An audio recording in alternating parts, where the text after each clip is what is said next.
Uber is an international online transportation company headquartered in San Francisco, California. Uber can be accessed by anyone on any mobile device. It has 15.8 monthly active users and 160,000 Uber drivers. Uber began as a simple taxi service, but has evolved into a wide variety of different services to help consumers of all kinds. Uber has become a part of people's daily lives and is starting to change the way that people interact with each other. Our goal is to see what people think about this change and what people think about Uber as a whole.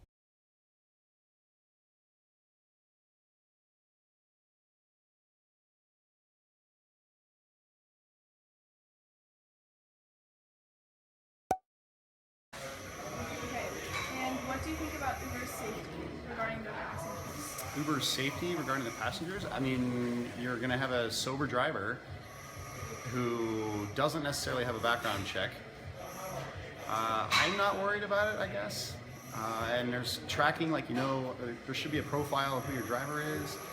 I guess I'm not worried about it. I've never taken Uber by myself. I've always taken it with somebody. So I've never been concerned about my own safety because I figure there's safety in numbers.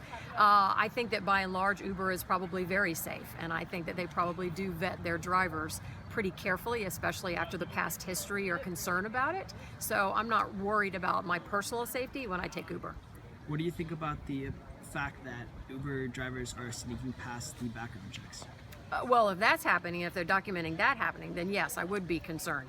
And again, like I said, I don't take it by myself. I take it always with somebody else. So I figure it's safer that way too.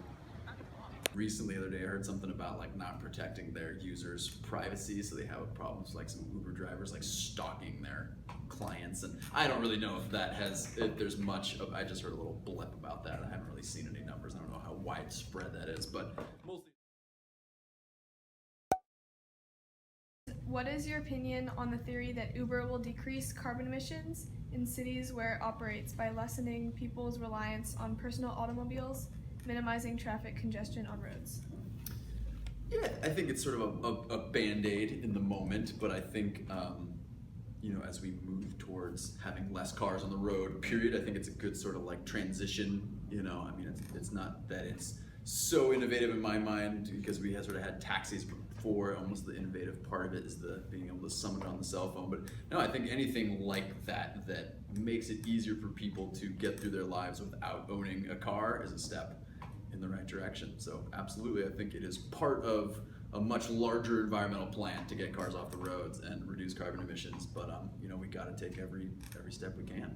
People who decide to use any sort of transportation that is public, Uber being a great example of that, where you're not using your own car, you're using one, you're sharing it with somebody else. Yes, that could totally cut down on emissions as long as you were sharing it. But if you're still just one person in a car, it's still a car being used, unless Uber vehicles are going to be there. I know they're supposed to be driverless soon. If they're going to also be all low emissions and hybrids or electric, yeah, it could absolutely cut back on carbon emissions.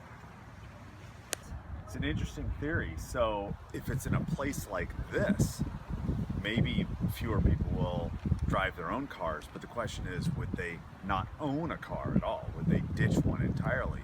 In a place like Manhattan, for example, where a lot of people don't own cars already, would they shift away from public transportation to Uber, which means carbon emissions would actually go up, because then they're cruising around in an individual car as opposed to riding the bus or the train with everybody else? Yeah. Don't know. What do you think of Uber creating 20,000 new jobs a month? I feel like it's great to employ people. However, I feel like Uber's also going towards driverless cars, which means, like, I think overnight, like, all those people they're employing and become dependent are going to be unemployed and out of luck. Mostly it's the labor conditions, and that Uber drivers are not getting sort of the right pay and working conditions that you would hope in in something that is so sort of hot on the scene. It's like obviously a lot of people are using it. I'm sure Uber's making a lot of money. So the question is sort of why isn't that trickling down to their workers a little bit better? So it sounds great on paper, but what I've read is that those are not necessarily a high quality job, both in terms of lifestyle, because you are a part-timer, and you're also not getting 20,000 jobs with 20,000 sets of health benefits.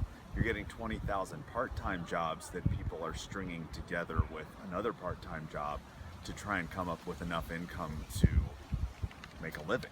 So are they really 20,000 awesome jobs, or are they 20,000 get-by jobs?